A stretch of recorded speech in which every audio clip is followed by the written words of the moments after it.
തിരുവനന്തപുരം വെങ്ങാനൂർ പഞ്ചായത്തിൽ അട്ടിമറി. പഞ്ചായത്ത് പ്രസിഡന്റ് തെരഞ്ഞെടുപ്പിൽ CPM അംഗം UDFന് വോട്ട് ചെയ്തു. ഇതോടെ ഭരണം UDF പിടിച്ചെടുത്തു.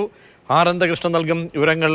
അനന്തൻ, CPM അംഗമാണ് UDFന് വോട്ട് ചെയ്തത്. അംഗബലം എങ്ങനെയായിരുന്നു? ടെസ്റ്റ് എങ്ങനെ സംഭവിച്ചു?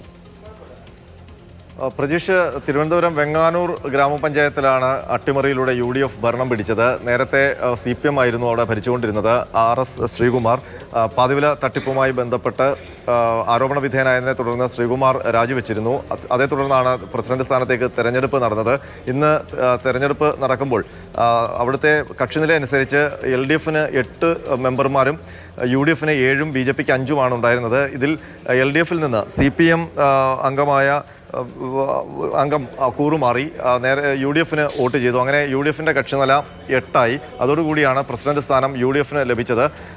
ഇനി ഈ കൂറുമാറിയ CPM അംഗത്തിനെതിരെ നടപടിയെടുത്താലും മാസങ്ങൾക്കകം പഞ്ചായത്ത് തെരഞ്ഞെടുപ്പ് നടക്കാനുള്ളതാണ്. അതുകൊണ്ട് തെരഞ്ഞെടുപ്പ് നടക്കുന്നത് വരെ UDFന് ആ ഭരണം നിലനിർത്താനുമാകും. പ്രജീഷ്, ശരി. അനന്തകൃഷ്ണനാണ് വിവരങ്ങൾ നൽകി. തിരുവനന്തപുരം വെങ്ങാനൂർ പഞ്ചായത്തിലാണ് ഈ അട്ടിമറി ഉണ്ടായത്.